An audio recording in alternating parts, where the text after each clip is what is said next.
यही सवाल आपका है। जो साधारण तौर पे ये पूछा गया कि अवधि में, क्योंकि यूपी है, यूपी में अवधि ज़्यादा चलती है, ठीक ना, और फैजाबाद डिस्ट्रिक्ट से, तो वहाँ क्या है कि अवधि में कोई सवाल किया जाता है तो ये एक रीजनिंग के तौर पे है, ठीक है। आप पूछे हैं तो हम उसको बता देते हैं। तो इसको हम गणितीय भाषा में कैसे बता रहे हैं ये देखिए। तो ये जो आप पूछे हैं कि 40 किलो लोहा, 100 हथियार, पौवा छुरी, किलो कटार, 5 किलो की बनी तलवार, तो पौवा उसको मत समझिएगा जो पौवा यहाँ चलता है, ठीक ना। यहाँ पौवा से मतलब है 250 ग्राम, ठीक ना, जो कि वजन में आता है। तो आप उस पौवा को मत समझ लीजिएगा जो अगला वाला पौवा होता है जो लोग काटते हैं पैकेट, यानी कि बिहार वाले में अगर कहा जाए तो दारू की बात करते हैं, और यहाँ तो पौवा में चलता है, चाहे देसी हो या अंग्रेजी, तो उसकी बात नहीं है। यहाँ पे पौवा का मतलब 250 ग्राम है। तो 250 ग्राम को यहाँ बनाना है, कुछ हथियार बनाने हैं, तो इसको हम गणितीय भाषा में कैसे बदल देते हैं देख लीजिए आप लोग। इस तरीके से इसको लगा सकते हैं।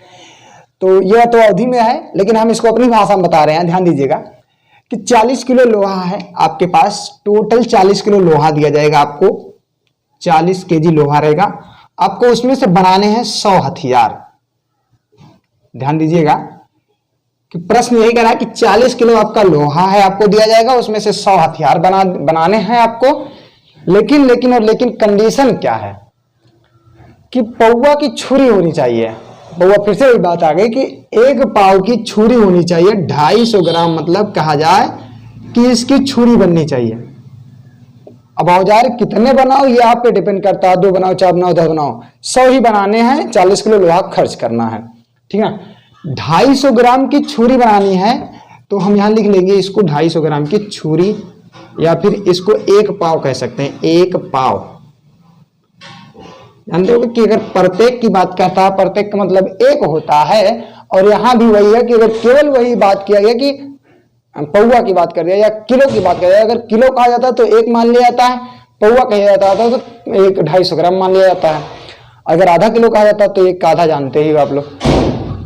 तो 1 पाव अर्थात 250 ग्राम की छुरी बननी चाहिए। किलो कटार मतलब 1 किलो की कटार होनी चाहिए, 1 केजी की कटार होनी चाहिए, और 5 किलो की तलवार होनी चाहिए, 5 किलो की तलवार होनी चाहिए। ध्यान दीजिएगा, इसमें आपको औजार कितना बनाना 100 है, लेकिन कंडीशन यह है कि उसमें 250 ग्राम की छुरी होनी चाहिए, 1 किलो की कटार होनी चाहिए, 5 किलो की तलवार होनी चाहिए। छुरी जानते हो ना, काटने वाटने वाला, वही छुरी कहा जाता है। कटार छोटी सी होती है, बाहुबली 2 देखोगे ना तो उसमें दिया है कटार वगैरह, उसके बारे में जान जाओगे। तो वहाँ जो कहते हैं ना कि अगर देखे होगे, ध्यान दियो, कटप्पा जो है उसको नहीं, कुमार वर्मा एक थे, वो मारने के लिए भेजे गए थे, जब उनके पिताजी उनको भेजे थे, तो वहां आपको कटार का जिक्र होगा, उसको जान जाओगे। ठीक, छुरी होती है जो छोटी सी चाकू काटने पीटने वाला, तलवार तो बड़ी सी होती है, ये जानते ही हो। तो 40 किलो लोहा में 100 हथियार बनाने हैं, 250 ग्राम की छुरी होनी चाहिए, 1 किलोग्राम की कटार होनी चाहिए, 5 किलो की तलवार होनी चाहिए, और हमको बाउंड दिया है 40 किलो लोहा। चलिए हम बता देते हैं कैसे होगा। तो अगर हम 5 किलो का 40 किलो कुल लोहा है, 5 किलो के हिसाब से तलवार बनाएंगे तो बहुत ज्यादा 8 तलवार बना सकते हैं, उससे ज्यादा नहीं बना सकते हैं। 1 किलो की अगर कटार बनाएंगे तो 40 कटार बन सकती है, उससे ज्यादा नहीं बन सकती है। अगर 250 ग्राम की छुरी बनाना चाहें अर्थात 1 पाव की बनाना चाहें तो ये ढेर सारा बन सकता है, क्योंकि जानते हैं कि 1 केजी बराबर यानी 1 किलोग्राम बराबर होता है 1000 ग्राम।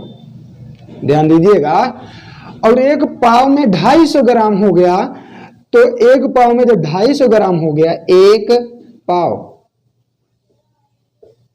में 250 ग्राम हो गया, तो 1 किलो में कितने पाव हो जाएगा, 1000 भागे 250, और इसको इसे काट देंगे तो 25 चौका 100 अर्थात 4 पाव बन जाएगा।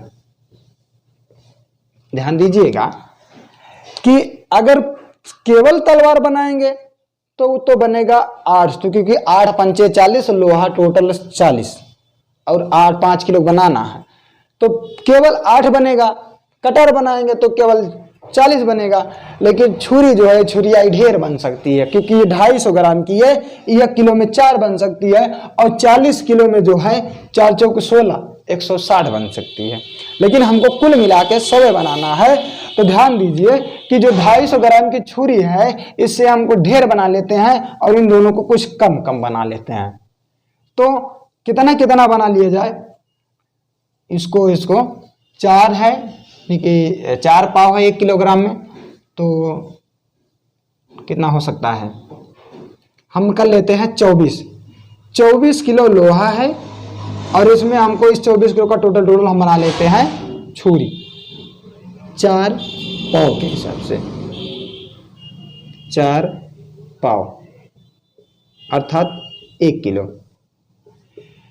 तो 24 किलो लोहा का 4 के हिसाब से कितनी छुरी बन सकती है, 24 चौका 96। ये हथियार है भैया, ध्यान दीजिएगा, ये हथियार है और ये लोहा है जिसको हमको खर्च करना है। इसको खर्च करेंगे तो इतना बनेगा। बच कितना गया, 40 में से हम 24 को निकाल देते हैं, तो बचेगा हमारा जो है वो बन जाएगा 24 से निकले 16 किलो बन गया। केवल और केवल 16 किलो हमारा बच गया लोहा। हमने 40 में से 24 खर्च कर दिया, बच गया 16। अभी 16 को खर्च करना है, लेकिन तलवार भी बनानी है, कटार भी बनानी है। तो इसमें कितना हो सकता है, चलो इसी में से हम 15 किलोग्राम का ले लेते हैं तलवार के हिसाब से। तो 5 किलो की तलवार बनानी है, 5 केजी की तलवार बनानी है, और अगर 5 किलो की तलवार 15 में बनाएंगे तो सिर्फ 3 बनेगा। चलिए अब बचा एक को हम ले लेते हैं कटार, इसमें से 15 फिर से घटाते हैं तो बच जाएगा 1 किलो।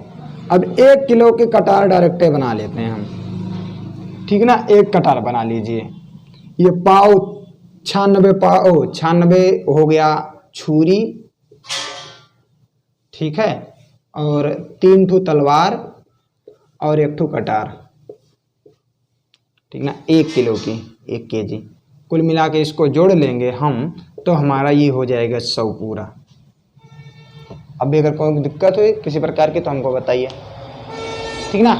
बस इतना ही करना है। ध्यान देना है कि जो ये प्रश्न पूछा है ये थोड़ा अवधि में पूछा है, लेकिन मतलब इसका क्या है, सीधा सीधा कि आपको 40 किलो लोहा दे दिया गया है, आपको उसमें से 100 हथियार बनाने हैं। लेकिन कंडीशन ये है, कंडीशन ध्यान से सुनिएगा कि 1 किलो की कटार होनी चाहिए, 1 पाव की छुरी होनी चाहिए, 5 किलो की तलवार होनी चाहिए। यही कंडीशन दिया है। आपको 3 ही सामान बनाने हैं, 3 ही सामान बनाने हैं, लेकिन बनाना कुल मिलाकर के 100 है, और दिया हमको सिर्फ 40 किलो लोहा है। तो 96 हम छुरी बना लेंगे, 3 तो तलवार बना लेंगे, 1 कटार बना लेंगे। लोहा कैसे विभाजित करेंगे कि 24 किलो लोहा के छुरी और 15 किलो लोहा की तलवार, बचा 1 किलो, तो 1 किलो की कटार, कुल मिला के 40 किलो लोहा पूरा हो गया। यहाँ 40 केजी लोहा पूरा हो गया, और यहाँ 100 हथियार पूरा हो गया। बस ठीक है। चलिए अगला प्रश्न।